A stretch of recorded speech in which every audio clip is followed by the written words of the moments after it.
Hi, welcome to Death Star, our newest show on TechCrunch TV. I'm Eric Schoenfeld, the co-editor of TechCrunch, and I've got John Biggs, the editor of Crunch Gear, with me. On this show, we're going to review 3 products, and we're going to predict whether these products are going to become hits or they're going to find their way to an early grave.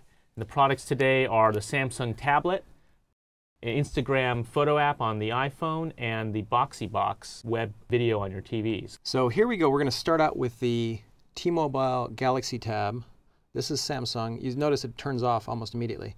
You have all kinds of apps on here. This is an Android tablet. All the apps that you could wish for would, like, you have your Maps, you have your Google search, but you have to remember this is basically like a big phone, so you can feasibly talk into this thing if you wanted to. One thing that I really enjoy about this thing, so it's like a taco, basically. It's like a huge taco. Yeah. This thing you can actually pound because it actually uses Gorilla Glass as a ball-peen hammer. Yeah. Hopefully I don't destroy it, but I've enjoyed this thing so far. Can I really whack it? Yeah, sure. Yeah, I've enjoyed this thing so. I've enjoyed this thing so far. All right, well. I've enjoyed this thing so far. I tested it on Sprint and T-Mobile. Speeds are pretty fast. It's a nice device. It's nice. It's a little bit heavy. Not ideal for watching movies or reading. What do you think about it? Well, it seems to me like it keeps on going dark really quickly. Yeah, well. And it does have a lot of apps, but the problem with it is that those are all Android apps, and you know, there aren't really the great apps that you want on a tablet are so far right now on the iPad.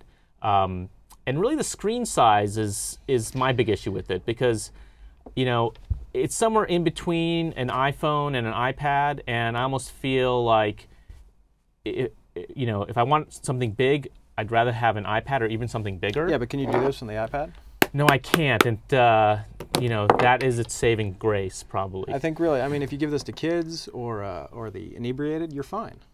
You're fine, yes. Yeah. So okay, so what's it going to be, death or star? I think on my side, I think we're going to go for a star on this one. It's like a taco. I'm going to give it the death. I don't think it's not going to be here next year.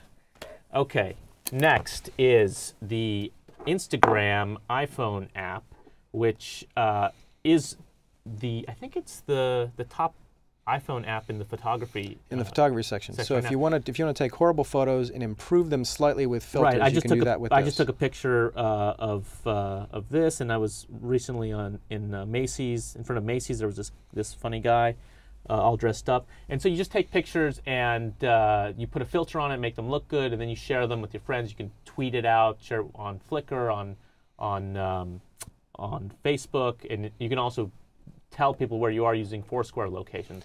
And it's just the fit and finish of it is really. Now, I've been on the fence about this thing. It's a lot of fun. You can share photos with friends. You can do all kinds of great stuff. It takes a little while for the filters to become enabled. My main concern is that basically that's it. You just share photos with friends. You can maybe make comments. You can do all that kind of things. But can it take a hammer?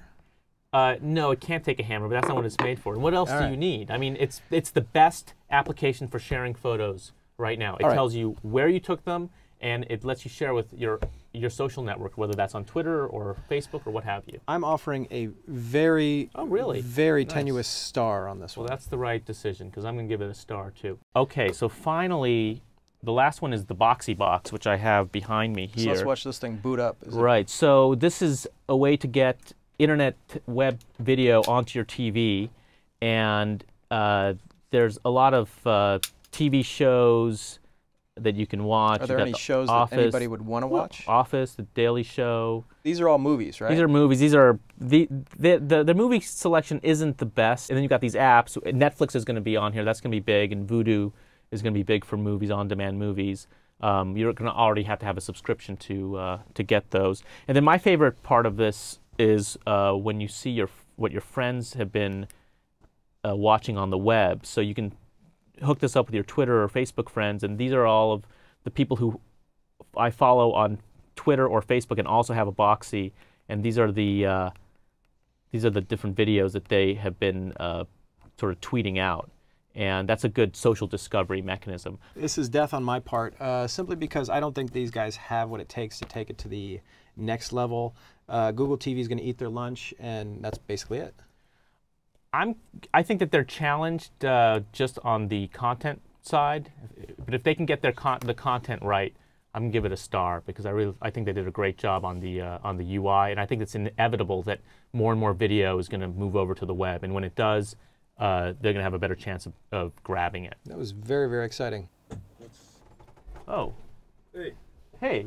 Eric, how are you? Abner, what are you doing? Do you know Abner? No. CEO of Boxee. Hey. Have a seat. Thanks. Thanks for inviting me. So I So don't know if you heard what John said about your product. I just saw him with this death thing. He thinks you're doomed. Is this like wife girlfriend ready? I don't think so. Yeah. Is it a product that's ready for? I guess depends what your wife is watching. How technical she is. No, I don't think you need to be technical. I mean, if you hook it up, it's probably as easy to set up as a Blu-ray player beside the internet connection, and then getting access to stuff like Netflix or watching video on demand. I don't think is that challenging. So what's your strategy here is to go out after early adopters, people who are already watching video off of the web, Right. and then giving them a little bit of a little better viewing experience on their TV, and then sort of slowly layer in better and better content through different deals with partners like Netflix and Hulu Plus, etc. Yeah, that's the assumption. The assumption is that there's a whole generation there. And once you get a critical mass of users, then that gives you bargaining power to go to the media companies and say you guys should really be on Boxee. Or to expand to additional places. But I think the way where it is now is that Boxee is used by geeks. And that if we want to move to early adopters, we need to make Boxee available not on a hacked Apple TV or on a computer, but on consumer electronic devices. So Boxee Box being the first one, but working with other manufacturers as well to get Boxee on those devices. So it's definitely early adopters. Okay. Well, I think that's all the time we have for today. So you heard his response. Are you going to change your... Listen, you're going to stick with the death? I'm going to stick with the death. Right, I'm afraid he's going to punch me. I'm afraid he's going to punch me on the way out. I'm going to stick with the star. Tell us how we did in comments below.